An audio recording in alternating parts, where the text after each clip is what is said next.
хятад орж ирж байна уу?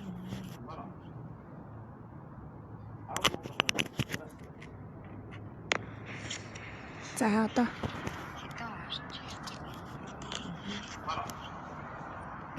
Хажууд нь за одоо хятад орж ирж байна.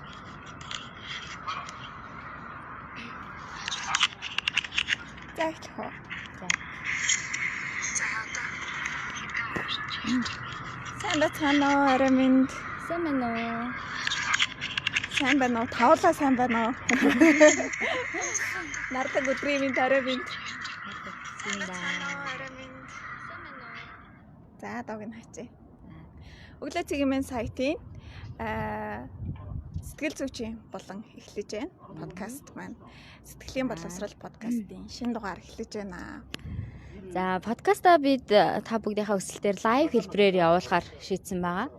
За тэгэхээр түрүүчийн 7 хоногийн гэр бүл төлөвлөлтөнд шийдвэр гаргах гэсэн сэдвийн доор маш олон залуучууд хандсан. Тэдгээр залуучуудаа маш их баярлалаа. Та бүхэндээ бас хариу өгч амжаагүй байгаа бол эхнээсээ ингэж хариуг нөгөөд явж байгаа шүү гэдгийг хэлмээр байна.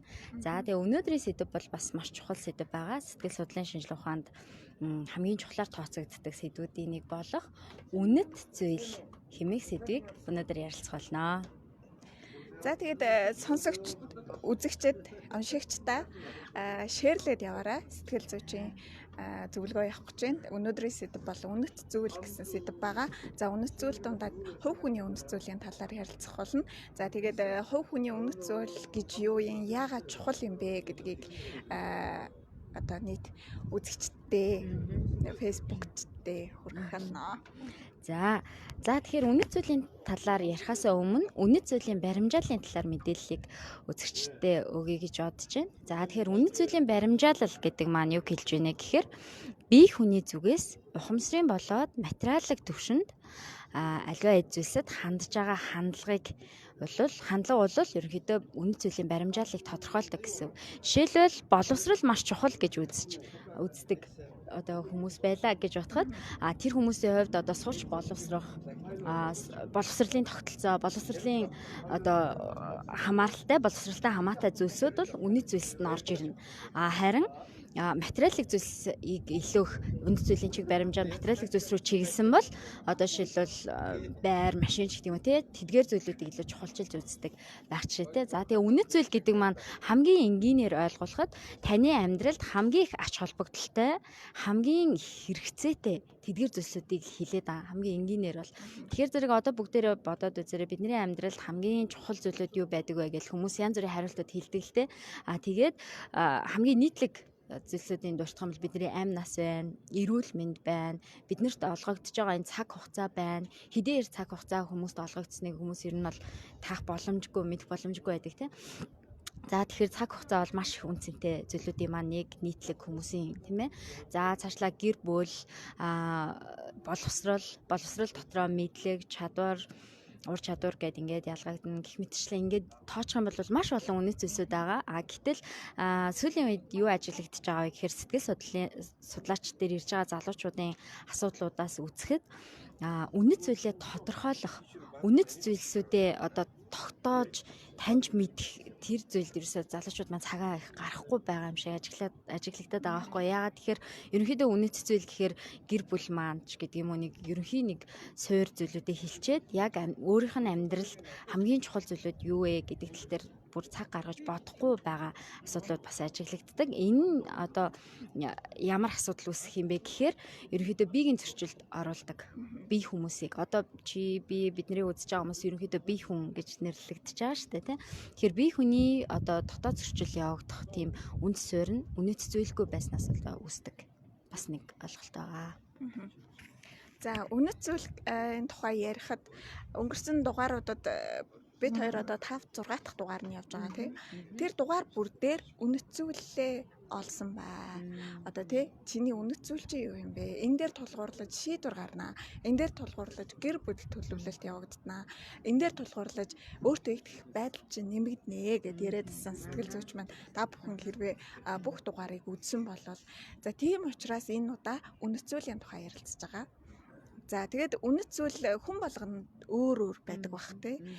Хүн болгоны одоо ертөнцийг үзэх үзэл нь өөр, харах хандлага нь өөр, бас одоо хамт байгаа хүмүүс нь өөр хүмүүс байдаг учраас магадгүй өөр байдаг бах л та. Тэгээд өөр тодорхойлох миний одоо үнэт зүйл хамгийн чухал зүйл гэж сая хэллээ да тий. Өөр байдаг байх.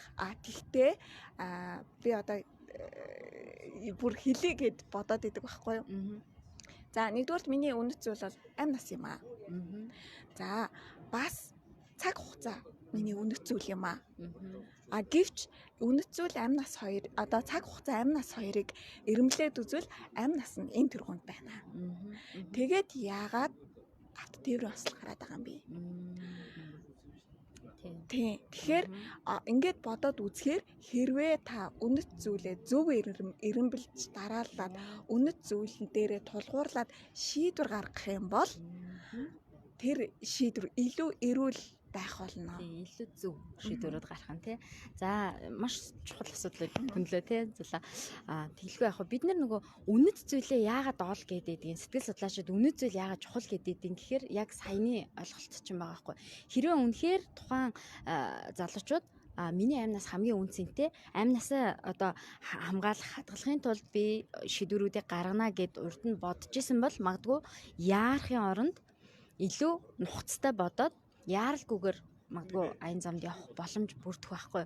Яг нь янз бүрийн шалтгаан байж олон л да одоо яарах те ажил тулсан байж болно. Эсвэл одоо те эрүүл мэндийн хин нэгнийх нь эрүүл мэнд аюулд орсон ч юм уу магадгүй. Гэхдээ хамгийн одоо суур ойлголт нь чи амьд байснаар илүү аз жаргалтай хайртай хүмүүстэй туслах боломжтой, илүү их сурч боловсрох боломжтой гэдэг юм те амьдралын зорилгоо биелүүлэх боломжтой болно шүү дээ. Гэтэл бидний хамгийн чухал амь насаа одоо хүртэл тоохгүйгээр өөр үнэт зүйл рүү тэмүүлснээс болоод яг энэ одоо ослууд бас гарсан байх магадлал байгаа байхгүй яг наривчлж судалж үзээгүй болохоор яг тийм гэдгийг бол би хэлж мэдэхгүй байна. Гэхдээ ер нь бол үнэт зүйл дээр тулгуурлаж гаргасан шийдвэр хамгийн зөв шийдвэр байдгаа гэд саяын чиний хэлснийг дахиад тодтогмоор байна.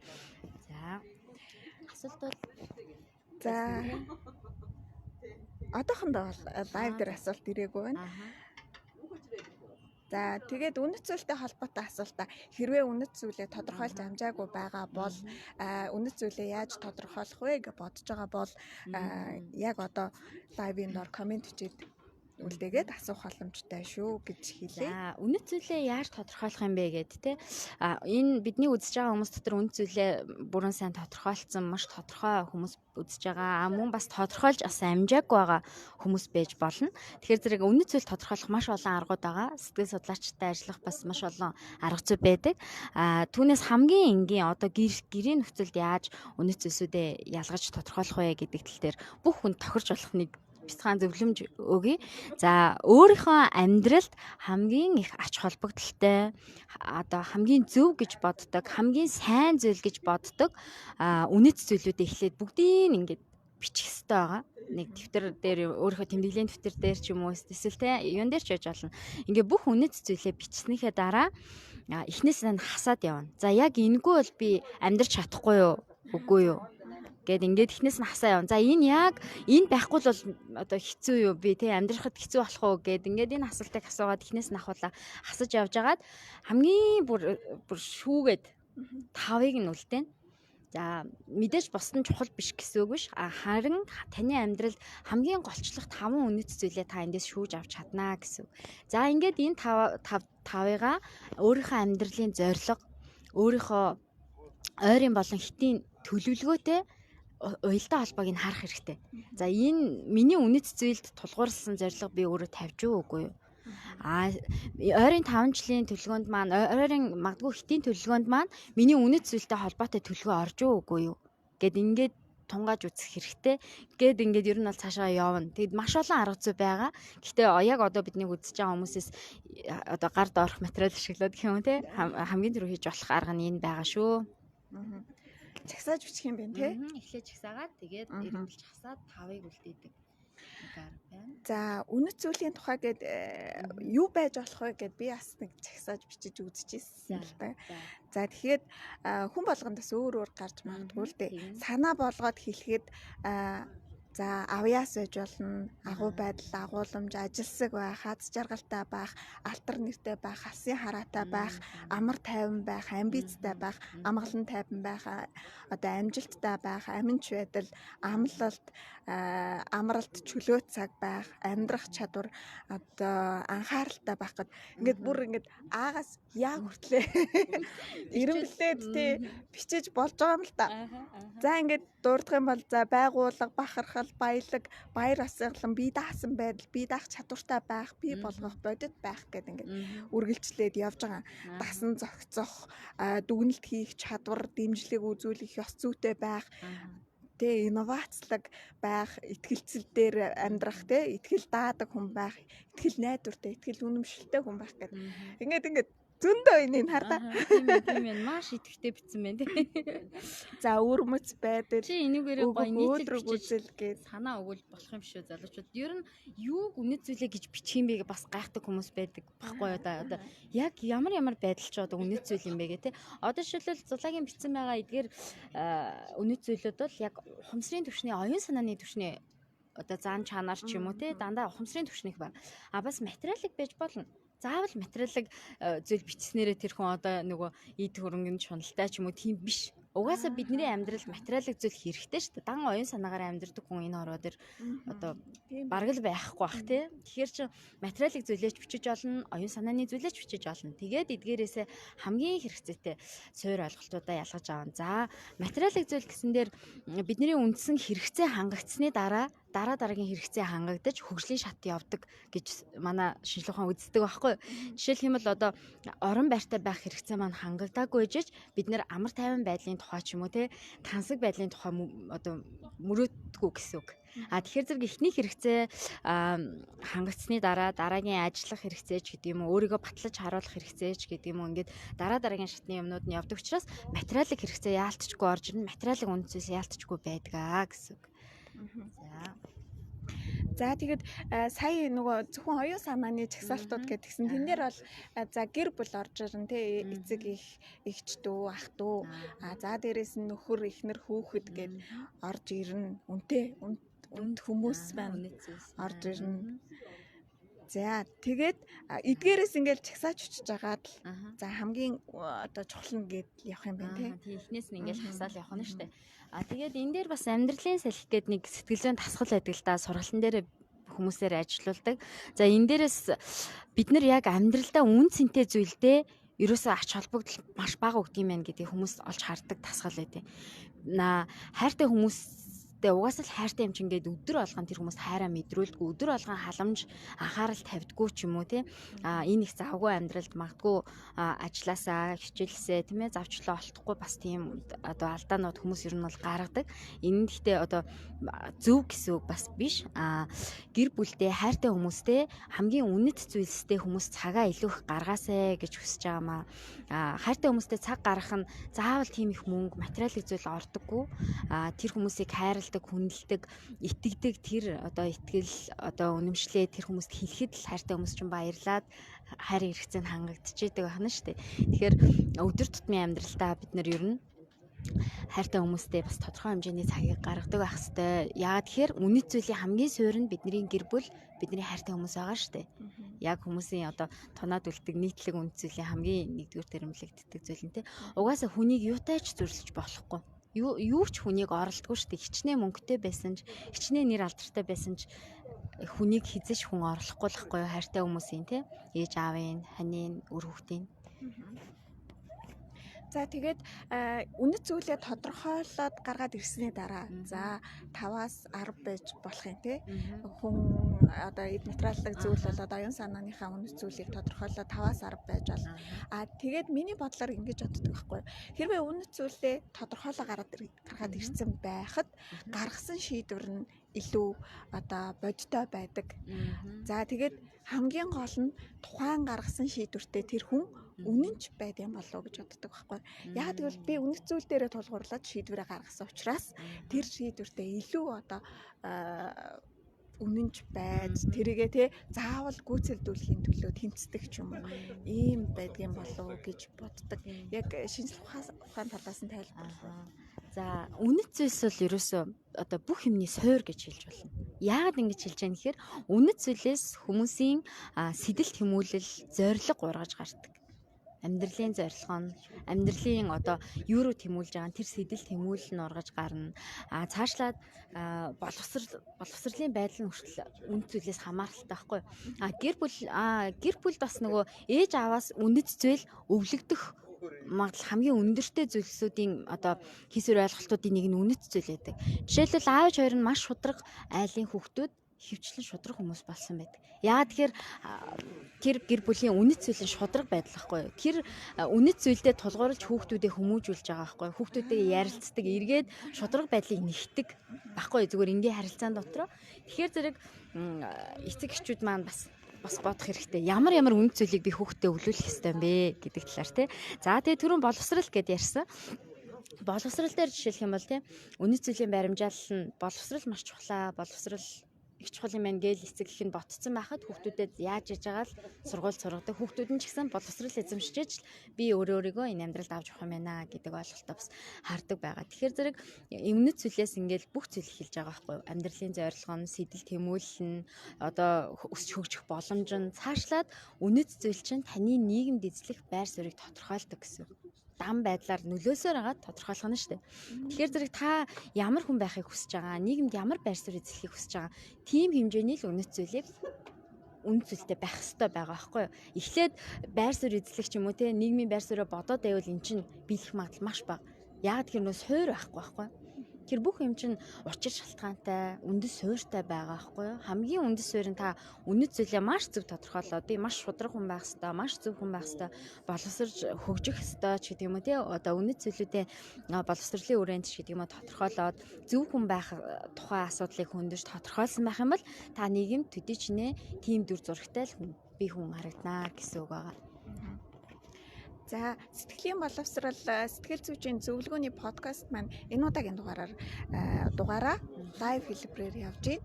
За өнгөрсөн дугаараар ч гэсэн бас лайваар явсан. Тэгээд гадаа байгаа болохоор жоохон салхисыг үлзээд дуун зүгээр орж ийн үү хүмүүсээ. Бид хоёр үнэт зүйлийн талаар ярилцж байгаа. За тэр дундаа хувь хүний үнэт зүйлийн талаар, хувь хүний үнэт зүйлийг яаж тодорхойлох вэ? Хувь хүний үнэт зүйл гэж юу вэ гэдэг талаар ярилцж байгаа. За ярилцж байгаа асуудалтай холбоотой асуулт байх юм бол та бүхэн комментоор бичээд үлдээж олно шүү гэж хэлээ. За өнөөдрийн сэдвээс жоохон хадварч тий. За юу вэ гэхээр нийгмийн сэтгэл зүйн ингээд судлаад ажилт явуулаад ч гэдэг юм те судлаад үзэхээр яг өнөөдрийн манай нийгмийн одоо хувь хүний үнэт зүйлүүд бол мэдээж байгаа тий. Гэтэл яг нийгмээрээ хүлээн зөвшөөрсөн, нийгмээрээ даган дурах одоо боломжтой тийм нэг хүлээн зөвшөөрөгдсөн үнэт зүйл маш бага болцсон байна. Яг өнөөдрийн манай нийгмийн нийгмийн үнэт зүйл маань. За жишээлх юм бол одоо бидний нийгмийн тогтолцооноос хамаараа социализмын үед ч гэдэг юм уу те тэрнээс урд үед ч гэдэг юм уу янз бүрийн үнэт зүйлүүд байсан байгаа. Одоо социализмын үед одоо бүх өмч одоо нийтийгч гэдэг юм уу те тийм учраас бүх хүн одоо тэр өмчийг хайрлаж одоо санаа тавьдаг те ийм байсан бол өнөөдрийн манай нийгэмд болохоор маш олон ургалж үзэл гарцсан. Энэ нь бол маш сайн. Гэтэл яг монголчуудын өнөөдрийн те 21-р зууны үеийн монголчуудын нийтлэг үнэт зүйл юу юм бэ гэхээр маш ховор болчиход байгаа байхгүй. Ялангуяа оюун санааны үнэт зүйл дээр бол зайшгүй одоо шинэ үеийн гэж нэрлэгдээд байгаа манай бидний үеийн залуучууд энэ дээр бол зайшгүй дуу хоолойгоо өргөж яг нийгмийн үнэт зүйлийг бий болгоход өөр өөрсдийнхөө мэрэгжил мэдлэг чадвараар ингэж нөлөөлж ажиллах хэрэгтэй юм байна гэдэг зүйлийг хараад байгаа. Тэгэхээр нийгмийн үнэт зүйлийг бүтээхэд ганцхан хүн хангалтгүй. 10 ч хангалтгүй. Тэгэхээр маш том багаар маш олон үе шаттай тодорхой хугацаанд үе шаттай 5 жилийн хугацаанд ч гэдэм үү нөлөөллийн ажлуудыг залуучуудаа нийгэмдээ хийж ээж ерөнхий ойлголт нь гарч ирнэ. Тэгэхээр ер нь бол нийгмийн үнэт зүйлээ бий болох шаардлагатай байна л гэж нийгэм судлаач хүний хувьд сэтгэл судлаач хүний хувьд бол боддог. Жоохон хадварчлаа. Тийм байна. Яалтчгүй бас чухал асуудал нийгмийн за тэр дундаа энэ Монгол хүмүүсийн оюун санааны ер нь монголчуудын нийтлэг үнэт зүйл юу юм? Монгол хүн монголчууд гээд одоо нэг газар нутаг дээр нэг хэл хязгаарт амьдарч байгаа хүмүүс юу нь малгаалагдаж явах юм бэ гэдэг нь бас чухал асуудал та. Тэгээд яриад явбал маш энийг яриул хоёлоо агуулга яриад явчихна тий. Өргөн сэдв байгаа болохоор тэгээд хувь хүний үнэт зүйл дээр бидний бас нэг анхаарах ёстой зүйлүүд нь гэр бүлүүд маань нөгөө түрүү хэлсэн шүү дээ үнэт зүйлээ өвлүүлдэг. Одоо тэдний удмынх нь нэг тийм байдаг гэсэн нэг амын ярианы ойлголт байдаг шүү дээ. Тэр чинь ерөнхийдөө тухайн удмын тухайн гэр бүлийн хүрээллийн үнэт зүйлийн одоо дамжиж байгаа тэр хэлбэрийг л хүмүүс хараад байгаа байхгүй. Тэгээд эдний удмынхаа ерөн сайн итгэж болохоор хүмүүс тэдний удам бол жоохон найдваргүй хүмүүс ч гэдэг юм уу те. Тэр овог аймгийн тэр үндэстэн ясны магадгүй тэр гэр бүлийн эрхэмлэж явдаг үнэт зүйлээс нь хамаарч монголчууд маань бас одоо урагуудмаар нь ингэж үнэлж дүгндэг байсан байх нэ. За тэгээд нөгөө гэр бүлээс бид нөгөө гэр бүл төлөвлөлтөд бас удамыг харах тухай бас нэг цус дурдаад өнгөрсөн. Тэр магадгүй бас удам гэдэг нь тухайн гэр бүлийн өвлөгдөж ирсэн үнэт зүйл нь байж болох юм байна тийм үү? За тэгээд хүний үнэт зүйл ер нь магадгүй өөрчлөгдөж их бас уян хатан байдаг байх л та. Одоо миний хувьд бол ихэвчлэн оюун санааны үнэт зүйлүүд байна тий. Миний гэр бүл, миний эцэг их дүү нар маань миний үнэт зүйл байна. Харин одоо магадгүй хэдэн жилийн дараа миний нөхөр тий хань ижил маань, үр хүүхэд маань миний үнэт зүйлийн бүр ингээд дээгүүрт явж байх. Тэгэхээр ер нь бол үнэт зүйл гэдэг нь магадгүй өөрчлөгдөж байдаг. Хүний одоо оюун санааны хөгжилтэй холбоотойгоор ч гэсэн магадгүй өөрчлөгдөх байх. Эд материалаар үнэт зүйлээ тодорхойлоод ингээд за өнөөдөр миний үнэт зүйл бол энэ юм аа гэдэг эд материал тодорхойлсон байлаа гэхэд 5 жилийн дараа магадгүй өөр үнэт зүйлийг сонгох ч юм уу тий. Тэгэхээр заавал бас ингээд баригдах шаардлагагүй юм болов. Одоо тий хүн хөгжлөө дагаад ингээд бас өөрчилж болдог болов. За энэ дээр үнэт зүйл гэдэг маань ерөнхийдөө сонирхлоос юугаараа ялгагддсан бэ гэхээр харьцангуй тогтвортой урт удаан хугацаанд ач холбогдолтой байдгаараа л ялгагддаг. Тэгэхээр түргэн хугацаанд ингээд ач холбогдол нь буураад ирж байгаа бол тэр таны үнэт зүйл бас биш вэ гэсэн үг. Үнэт зүйлийн хамгийн гол онцлог нь таны амьдралын туршид эсвэл хамгийн багадаа 10 жилийн туршид таны амьдрал, таны амнаас гэдэг юм уу те таны боловсрол, магадгүй таны орон зайд хамгийн чухал ач холбогдолтой тэр зүйлүүд л үнэт зүйл байгаа байхгүй. Хамгийн багадаа одоо 10 жил ахна штэ. Мэдээж хувьсаж өөрчлөгдөхгүй гэсэн үг сая хэлж штэ. Өөрийн гэсэн гэр бүлтэй байжгаад тэгээ дахиад шинээр ханижилтай болоод гэр бүл үүсгэхээр яалтчгүй тэр үнэт зүйлийн одоо хувьд өөрийнх нь бий болгосон гэр бүл ихнийх нэгдүгээр байранд орж ирдэг ч юм уу те. Ингээд өөрчлөгдөж болно. Гэхдээ энэ нь харьцангуй тогтвортой удаан хугацаанд байдгаараа л үнэт зүйлийн онцлог ялгаа нь эндээ байгаа. За тэгээ үнэт зүйлийн бас нэг ач холбогдол байна. Хамгийн чухал ач холбогдлыг энд хэлье. За үнэт зүйлээ тодорхойлсон хүмүүс ёс суртахууны тодорхой хил хязгаартай болчдөг. Үнэт зүйлдээ тулгуурлаж шийдвэр гарах боломжтой. Үнэт зүйлээсээ давсан буруу шийдвэрийг өөртөө халтай бусд хүмүүст сөрөг нөлөө учруулах, хор уршиг учруулах шийдвэрийг гаргах магадлал маш бага болдог гэсэн.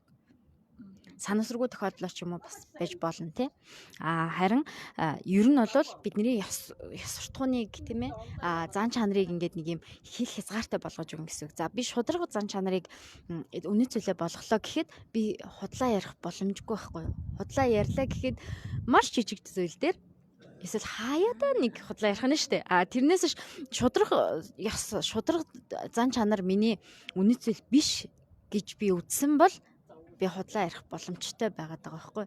Тэгэхээр ерөнхийдөө үнэт зүйлийн бас нэг ач холбогдол хамгийн чухал ач холбогдол нь бидний ёс суртахууны хүрээг бий болгоод энэ ёс суртахуун дотроо хүмүүс одоо бие хүний хувьд илүү сайн төлөвшөх одоо боломжтой, төлөвшөлтэй байх боломжтой гэсэн.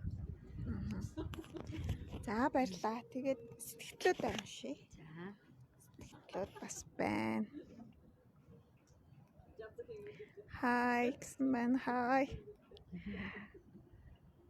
За дуун зүгээр байна. Дуун зүгээр байна гэж байна. Дараагийн дугаарт өөртөө ихтгэхлээр зөвлөгөө өгөөрэй. Амжилт хүсье гэж байна. Мундаг сэтгэл зүйч шүү гэж байна. Баярлаа. Сэтгэл зүйч мөнх дэлгэртэй хамтарч бид нэвтрүүлгээ хүргэдэг. За сэтгэл зүйчийн зөвлөгөөний подкастыг бол мөнх дэлгэр сэтгэл зүйч маань сэтгүүлч гэх гэж. Айгу ойролцоо байдаг болохоор тийм хүмүүс анзаардаг. Өөрийгөө авчлах гэдэг штэ. Сэтгэл зүйч маань хүргэдэг байгаа. За өөртөө итгэлийн талаар өнгөрсөн дугаараар ярьсан. Тийм, өөртөө итгэлээр бүр тусдаа подкаст явсан байгаа. Гэхдээ маш богино хугацаанд бид нөгөө хүмүүсийнхаа цагийг харж агаад маш богино хугацаанд маш чухал сэдвүүдийг аль болох хэрэгтэйг ингээ хөндөд ярьдаг байгаа. Саяын үзэгч маань болохоор анх удаа орж ирж байгаа шиг байна. Хэрвээ боломжтой бол сэтгэлийн боловсрал подкаст гэд өглөө цэгмээс хайгаад үзэж болно. Өөртөө итгэлийг дахиад дэлгэрүүлмээр байвал дахиад өөр дугаар хийж болно. Яагаад тэгэхээр маш том сэдвийг бид нэр 5 минутанд 10 минутанд ярьж байгаа учраас маш олон зүйлийг орхигдуулдаг байхгүй юу? Тийм учраас яг өөртөө итгэл дээр ямар чиглэлээр одоо амар байгаад бас санал хүсэлт ирүүлэх юм бол дахиад лайв хэлбэрээр яг асуулт хариултын хэлбэрээр ч авсан болно. Өөртөө итгэлийн талаар ярилцаж болно. Өөртөө итгэлийг үнэт зүйлтэй холбоод хэрвээ ярих юм бол үнэт зүйлээ тодорхойлсон хүн ер нь өөртөө итгэл нь ямар төвшөнд байд юм бол. За ер нь ингээд сэтгэл зүйн ойлголтууд маань хоорондоо маш нэгт уялдаатай байдаг. Нэгнээсээ нэг нь бол сашгүй холбоотой байдаг гэсэн. Тэгэхээр зэрэг өөртөө итгэл үнэт зүйл хоёр маань яалтчгүй холбоотой. Өөртөө хэдий ч нэ итгэлтэй байна, төдий ч нэ өөрийгөө хэрэгжүүлэх боломжтой, илүү их амжилттай байх боломжтой гэж хүмүүс үзээд байгаа штэ. Гэхдээ амжилт гэдэг маань заавал мөнгө төгрөгөөр одоо хэмжигддэг зүйл биш ээ. Амьдрал угаасаа томьёогүй штэ. Амьдрал бол ямар ч байж болно тий. Тэгэхээр одоо амжилттай байна гэдэг нь хүн болгоны хувьд өөр амжилтыг бол үнэлэх боломжтой байхгүй юу. Тэрнээс ш одоо нийтээрээ хүлээн зөвшөөрж байгаа амжилттай бизнесменийг бид нэр амжилттай хүн гэж харж болно. Гэтэл өдөр бүрээсээ тий аз жаргалыг мэдрээ явж байгаа хүмүүсийг бид нэр анзаарч харахгүй байгаа байхгүй юу. Тэдгээр хүмүүс маань ч гэсэн аз жаргалтай байгаа. Аз жаргалтай амжилттай хүмүүс байгаа байхгүй да.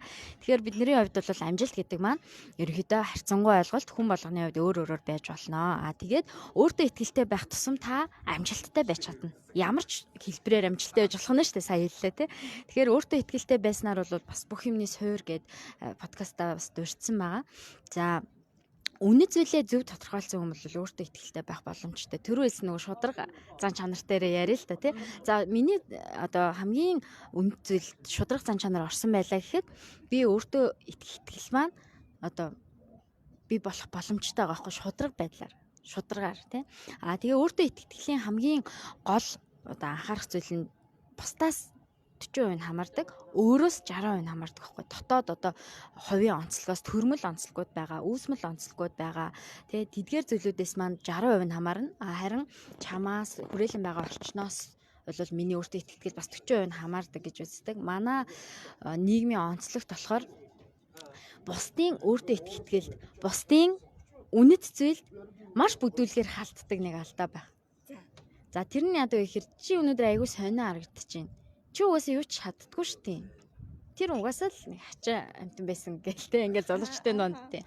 Энэ яриаг сонсож байгаа хүн маань төрөлхийн өөртөө итгэлтэй хүмүүс бол харьцангуй бага нөлөөлөлт автдаг байхгүй. Гэтэл төрөлхийн онцлогоос одоо меланхолик темперамент, флегматик темпераменттай ч юм уу эсвэл магадгүй зарим талаараа холерикууд ингээд бусдын нөлөөлөлт аюул амархан автаж өөртөө итгэл нь буурах магадaltaй.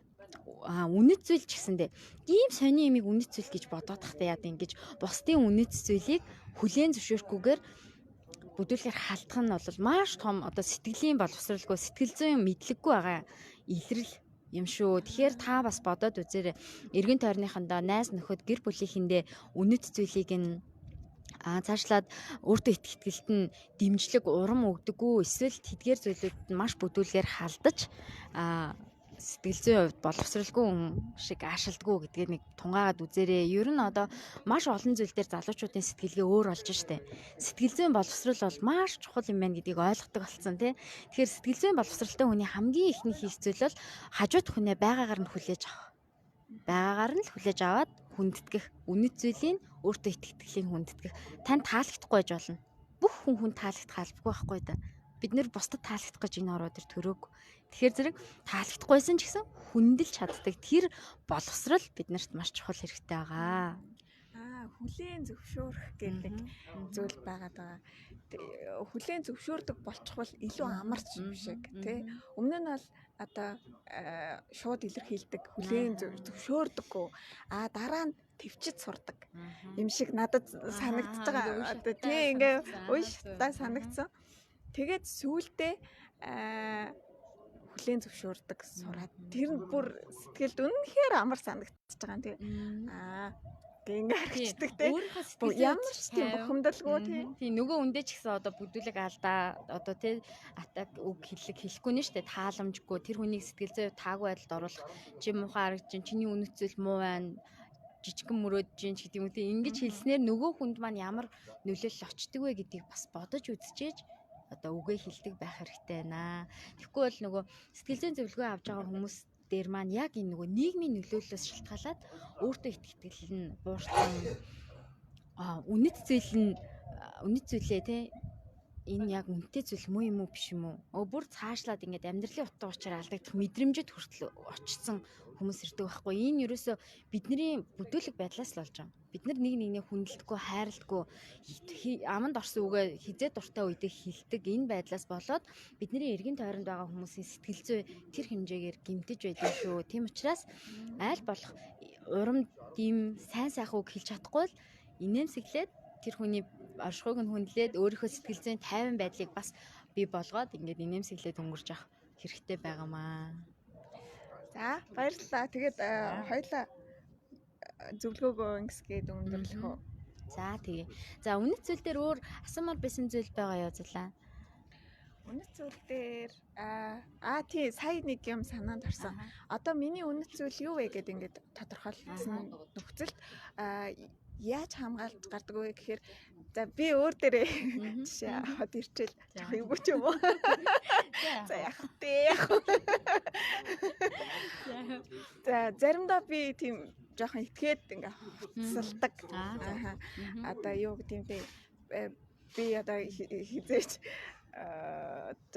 эмэгтэй одоо хөөрхөн охид шиг өсгөтэй төвхөл өмсдгүү ч юм уу те. Зарим охтууд шиг. Тий, зарим охтууд шиг өсгөтэй төвхөл өмсдгүү ч юм уу. Энэ нь одоо зарим хүмүүс таалагдахгүй байна те. Чи тэгвэл илүү гоё харагдаж гэдэг юм уу те. Чи тийм дээр тийм юм өмсөд тахтай хачиж шдэг. Шүүмжилдэг. Тий, шүүмжилдэг. Тэр үед өөртөө итгэл маань буурдггүй. Ягаад гэхээр тэр нь надад илүү одоо өөрт маань тухтай, тааламжтай надад таалагддаг. Өөрийнхөө одоо энэ мэдрэмжийг илүү үздэг гэх юм уу? Одоо юу гэх юм. Тийм учраас хүмүүс юу гэж хэлэх нь хамаагүй гол нь би өнөөдөр үнэхээр кул харагдчихлаа гэдэг. Өөртөө маш их таалагддаг. Яг зөв. Маш чухал асуудлыг хөндлөө. Зулаа айгу хайр хүрмээр гойгоо асуудал чи хөндөлдөг байхгүй юу? За энэ нэг ойлголт байгаа. Одоо ялангуяа өсвөр үеийнхэн маань бусад хүмүүс таалагдчихлээвэл гоё харагдах юм байна гэдэг ойлголтыг авцсан байдаг байхгүй юу? Хин нэгэн олонний танилтай ижлэгэн хувцлах юм бол би бусад хүмүүс таалагдах юм байна гэдэг юм уу те. Тэгэхээр эн чинь бол харьцангуй ойлголт байдаг. Одоо жишээлбэл саяын жишээн дээр харахад өөртөө таалагдсан байхад хин нэгэн чи муухай байна гэсэн ч тэр хүний өөртөө итгэл буурахгүй байна гэдэг чинь маш сайн үзэлт байхгүй да маш сайн. Чиний хувьд бол сэтгэл зүйн хувьд бас боловсрол маш сайн байна гэж би хэлэх гээд байна. Эндээс үндэслээд юу хэлэх гээд байна гэхээр хин нэгэн таалагдах гэж бусд хүмүүст харагдах гэж амьдрах нь эргээд хүмүүсийг биеийн зөрчил буюу сэтгэл зүйн хямралд хүргэдэг. Өөртөө таалагдахгүй өсгийтэй готлоо өмсөөл яваад ах нь штэ. Одоо надад таалагдах гад нөгөө охин тийм биш. Энэ нь бол зөрчилд хүргээд идэм. Харин өөртөө таалагдсан, өөртөө тав тухтай сэтгэл зүйн хувьд тайван байдлыг авчирдаг тэр хувцлал, тэр сургууль, тэр орчин, тэр найз нөхөд тэр сонирхол тэрийгэл бол. Тэгэх юм бол чи сэтгэл зүйн хувьд маш тайван байна. Ямар нэг зөрчил байдалд ерөөсөө орохгүй. Одоо яах ёстой болоо гэдэг асуулт гарч ирэхгүй. Би ерөн зөв яваад байгаа юм уу, буруу яваад байгаа юм уу гэж хизээ нэг өдөр бодохгүй. Сэтгэл готролд маш бага өртөнө гэсэн үг байхгүй юу. Тэгэхээр хамгийн чухал зүйл бол чи өөрөө өөртөө хамгийн эхлээд таалагдах хэрэгтэй. Өөрөө өөрийгөө хамгийн нэгдүгээр тавьж хайрлах сурах хэрэгтэй. Хувцлалтан дээрээс эхлээл те боловсрол идэж ууж байгаа бүх зүйл дээрээс хор зуршил хэрэглэхгүй байх нь хүртэл өөрийгөө хайрлаж байгаа хайр байхгүй юу. Гэтэл нөгөө бус хүмүүст кул харагдахын тулд тамхи татдаг гэж хідэн хүүхэд ингэж уулздаг гэж бодож байна чи тий. Тэгэхээр вирус бусдад сайхан харагдах нь биш, өөрөө өөртөө сайхан харагдаж, өөрөө өөртөө таалагдах нь хамгийн чухал. Энэ нь таны биеийг зөрчилд оруулахгүй, таныг хувь хүний хувьд хөгжүүлж яадаг ийм хандлага юм шүү. Тэгэхээр биеийн зөрчилд орохыг хүсэж байвал магадгүй тий. Бусдад таалагдахын тулд бусдад харагдах гэж амьдарч болно. Биеийн зөрчилд орно гэдэг маань ер нь бол маш том хямрал ахгүй да. Маш олон асуудлуудын суурь гэсэн. Дараа нь бас яг энэ биеийн зөрчлийн талаар бас ярьж болох юм дээ. Тийм байна. За ингээд хоёлаа бас нэлээд удаа ярьчлаа. Маш богино яригээл өвний хэлсэн тийм. Тэгээд нэлээд урт ярьчлаа. Өглөө цэгийн сайт сэтгэл зүйч Мөнх дэлгэртэй хамтраад сэтгэлийн боловсрол сэтгэл зүйчийн зөвлөгөөний подкастыг хүргэдэг байгаа. 7 хоног бүрийн пүрэв гарагчийн дугаар хүрдэг. За өчигдөр болол бид айл нь завгүй байгаад амжсангүй уучлаарай. Тэгээд баасан гарагт сонсогч үзэгчтэй хүргэж байгаа юм шүү гэж хэлээ. За тэгээд эх 7 хоногийн дугаар өөрийгөө олох тухай ярилцъя гэж бодож байна. Энэ талаар нэлээд их асуултууд ирээд байгаа байхгүй. Тэгэхээр зэрэг өөрийгөө олох тухай за хэрвээ болвол биеийн зөрчлийн талаар хальт бас ингээд оруулаад энэ сэдвүүдээр ярив. Тэгвэл бас ингээд лайв хэлбэрээр явах уу? Лайваар явъя гэд хүмүүс тэгээд байгаа хгүй. Гэтэл яг нөгөө лайваар одоо зөвлөгөө өгөөч гэж байгаа хүмүүс маань яг ажилдаа таарах шиг нэг асуултууд бас ирэхгүй байгаа хгүй юу. Харин хувь чатаар бол нэлээд ирж байгаа. Манай сэтгэлийн боловсрал пэйж хуудасаар зочлоорой. Удахгүй тэнд маань одоо сэтгэл зүйн задлан шинжилгээ гэдэг миний цуврал нийтлэл орно. Сэтгэл зүйн сонирхолтой мэдээллүүд орно. Тэгэхээр сэтгэлийн боловсрал гэж хайгаад манай пэйжээр бас зочлоорой. Тэр пэйж хуудас руу асуултуудаас илгээгээрэй. Буцаагаад бид нар асуултын дагуу хариулж та бүхэнтэйгээ холбогддог байгаа шүү. Хүмүүс бас нөгөө нөхөж үздэг юм шиг үлээ. Дараа нь мессеж бас ирээддэг. За ингээд өглөө цэгийн сайтаа үргэлж хамтдаа байдаг. Уншигчдаа, үзэгчдээ баярлалаа. Өглөө цэгийн сайтын пэйж хуудасаар болон сэтгэлийн боловсрал пэйж хуудасаар зочлоорой. Нэвтрүүлгүүдийг маань нөхөж үзээрэй. Мессеж илгээгээрэй. Ямар сэдвээр зөвлөгөө авахыг хүсэж байна. Нээлттэй байгаа шүү. За ингээд дараагийн дугаар хүртэл баяртай. Баяртай.